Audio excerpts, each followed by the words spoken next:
G'day. Welcome back to this series looking at Christmas. Last time we explored a range of answers to the question of why Christmas is so popular all around the world, across many religions. This time we're trying to figure out the answer to that vexing question, what is Christmas anyway?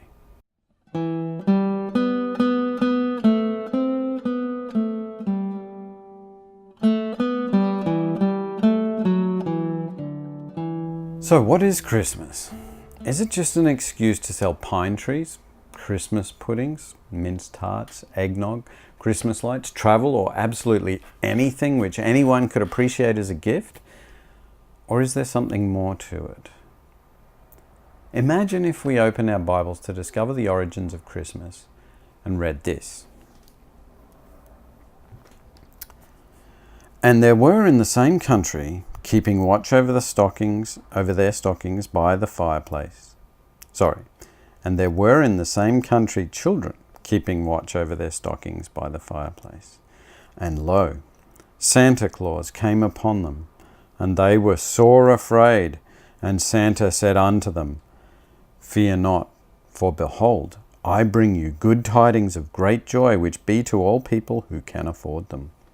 For unto you will be given great feasts of turkey, dressing, and cake, and many presents. And this shall be a sign unto you. Ye shall find the presents wrapped in bright paper, lying beneath a tree, adorned with tinsel, coloured balls, and lights. And suddenly there will be with you a multitude of relatives and friends, praising you and saying, Thank you so much. It was just what I wanted.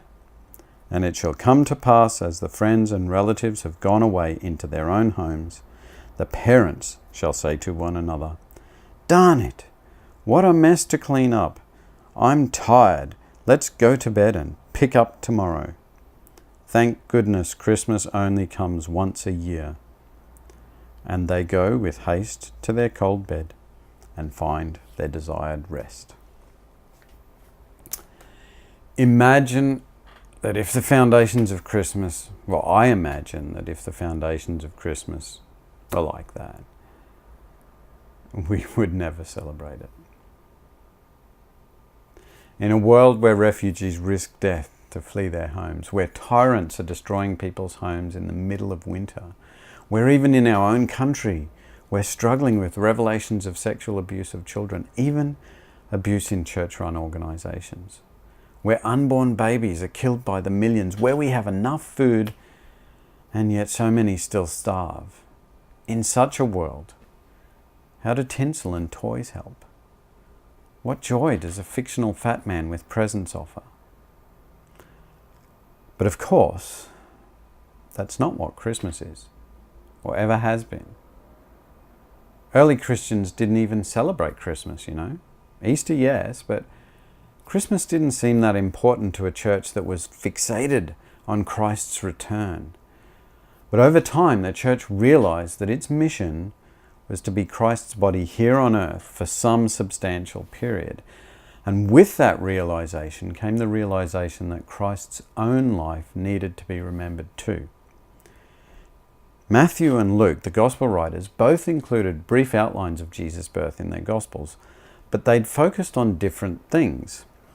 Matthew starts his account with Jesus' genealogy, which shows how Jesus is the fulfillment of God's promise to Abraham to bless all the nations through his descendants. And the visit of the Magi is an example of Gentiles from a distant nation recognizing the blessing come in Jesus. Luke, on the other hand, he emphasizes the mighty God's focus on the poor and downtrodden, and so his account starts in the temple with the mighty God, but spends a lot of time on the women, Mary and Elizabeth, people who were lower members of society. And he also includes the account of the shepherds amongst the lowest in society before he returns to the heights of the temple.